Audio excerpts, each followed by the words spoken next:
देखिए, नीतीश कुमार पिछले कुछ महीनों से, मैं कहूंगा कि 1-2 साल से देश राज्य की जनता ये देख रही है, आप लोग भी उसको देख रहे हैं, चर्चा कर रहे हैं कि शारीरिक तौर से नीतीश कुमार अब कहीं ना कहीं थक गए हैं और उनके मानसिक अवस्था को लेकर बिहार के घर घर में चर्चा है। ये चर्चा क्यों है? नीतीश बाबू आज पहली बार तो मुख्यमंत्री बने नहीं है, 18-19 साल से मुख्यमंत्री है। चर्चा इसलिए है कि जो नीतीश कुमार जी की हरकतें हैं, जिस तरह की भाव भंगिमा है, जिस तरह की बात वो कर रहे हैं, जिस तरह का उनका आचार विचार दिख रहा है, तो लोगों के मन में ये शक ये पैदा हुआ है कि भाई जो व्यक्ति 18-19 साल से इस राज्य का मुख्यमंत्री था, ऐसा कैसे है कि उसको पता नहीं चल रहा है कि राष्ट्रगान हो रहा है और वो आदमी हंसी ठिठोली कर रहा है। ऐसा कैसे है कि उस व्यक्ति को अपने मंत्रिपरिषद के साथियों का नाम नहीं याद है। ऐसा कैसे है कि जब वो जिले में जा रहे हैं तो उनको जिले का नाम नहीं पता चल रहा है, या उन्होंने प्रेस से वार्ता करनी खत्म कर दी, पब्लिक मीटिंग में बोलना खत्म कर दिया। तो पिछले 2-2.5 साल से ये चर्चा आम है और ये चर्चा को शुरू करने वाले सबसे पहले उनके अपने मित्र और राजनीतिक सहयोगी सुशील मोदी रहे। सुशील मोदी जी ने नवंबर 2023 में सबसे पहले कहा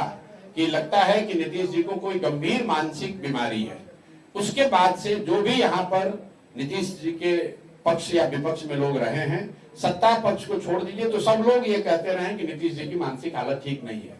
जहां तक जनसुराज और मेरा सवाल है, हमने ज्यादातर ये अवॉइड किया है, मैं पर्सनल बातों पर ज्यादा बोलता नहीं हूं। मैंने पहली बार जनवरी 2025 में नीतीश जी के स्वास्थ्य को लेकर टिप्पणी की, वो इसलिए की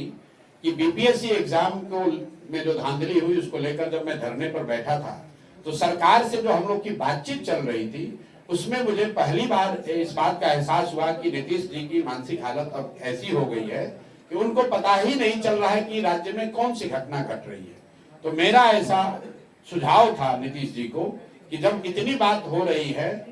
बिहार में एक आपको चपरासी भी बनना है, सिपाही भी बनना है, तो आपका मेडिकल जांच होता है। तो देश, इस राज्य का जो मुखिया है, अगर उसको मुख्यमंत्री रहना है तो ये चर्चा आम न हो, लोगों के मन में विश्वास रहे, तो ये जरूरी है कि एक मेडिकल बुलेटिन सरकार जारी कर दे। और कहीं ना कहीं ये नीतीश कुमार के हक में होता है कि भाई मानसिक तौर पर नीतीश कुमार पूरी तरह से चंगे हैं, स्वस्थ हैं राज्य को चलाने के लिए। लेकिन स्वाभाविक है नीतीश जी तो बात मानेंगे नहीं, लेकिन उनके नहीं मानने से बात छुपेगी नहीं, क्योंकि आप तो पब्लिक पर्सनालिटी हैं।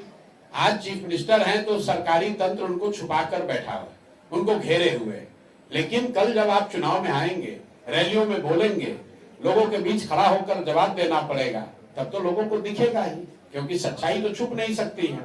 आज नीतीश कुमार की हालत ये है कि वो खड़े होकर कैमरे पर अपने साथी मंत्रिपरिषद के लोगों का नाम नहीं बता सकते हैं, तो कैसे वो